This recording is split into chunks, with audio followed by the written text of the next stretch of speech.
Hi, my name is Melissa. I'm here at Ashworth, and I'm just ready to tell you about some tips that we have for single moms. I myself am a single mom, and I just want to share how I study at home with my kids. Now, the first thing you want to do is sort of schedule your time around your kids. Sometimes I wake up 5:30 a.m. in the morning, do a little 30-minute time of studying and getting some schoolwork in, then get my daughter up at 6 o'clock that day. You know your kids. If your kids have a lot of after-school activities, you want to schedule your time around that. If your kids are tired after they get home and they don't do much study time during the week, you may want to set your scheduled time before their day begins. Other than that, you want to set a scheduled time with them. That may even motivate them to study harder and in turn motivate you. Set the best place in the house to study that has a great environment.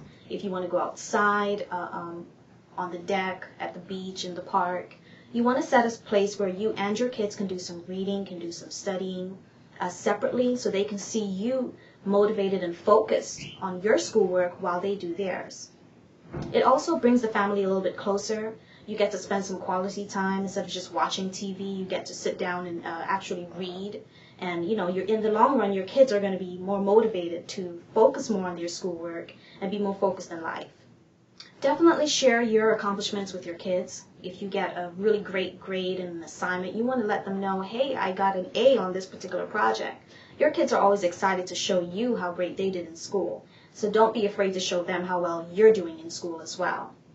The quality time just really bonds with you and your child, whether it's dad and daughter, dad and son, mom and daughter.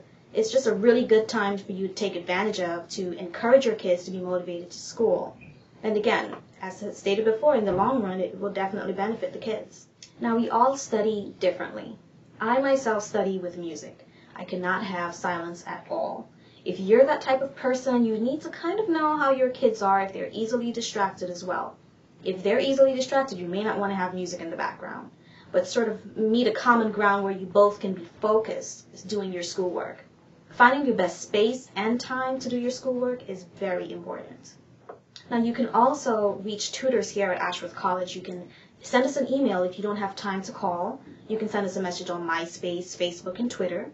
You want to provide us with detailed information so that when we're ready to give you a call back or to send you a message back, we definitely want to have as much information that we can provide you with so that you have the best understanding of the problem.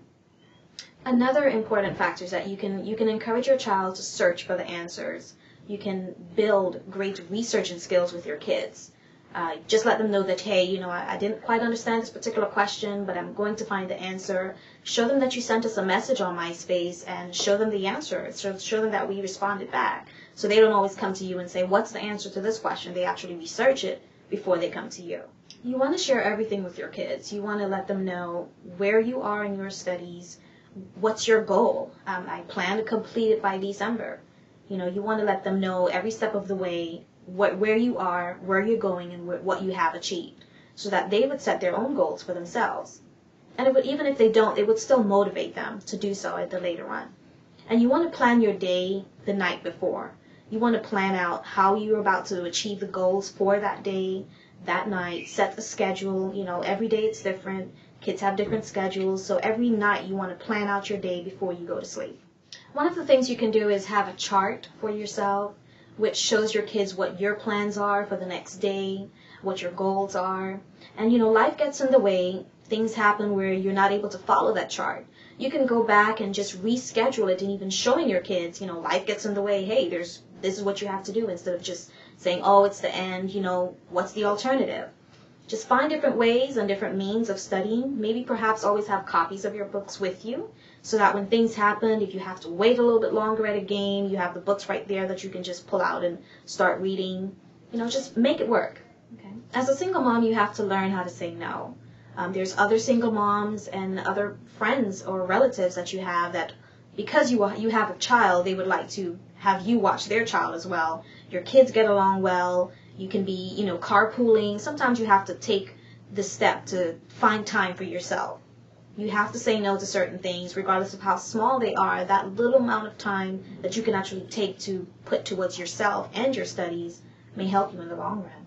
watch out for distractions. You want to, pay attention to cooking and studying. You may not want to be cooking and studying depending on what you're cooking. If it's something that's going to be done in the next 10 minutes, don't even bother. It may just burn, and you may just get frustrated and distracted with the smell of in the background burning, and you have to run over there, turn off the stove, and you're just lost concentration. Definitely do not have the TV in the background, especially if it's news, although it's important. It may catch your attention. You definitely don't want to have that in the background.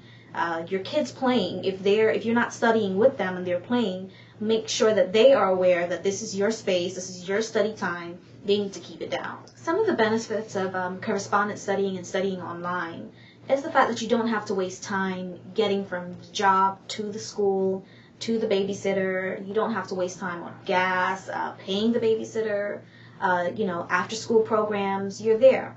So you want to take advantage of that. You want to take advantage of the ability to study while you're almost everywhere.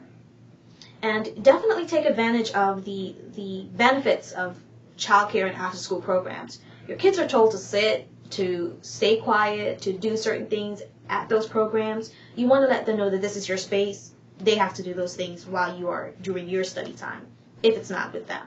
Don't give up. Being a single mom is tough. You're everything to everyone.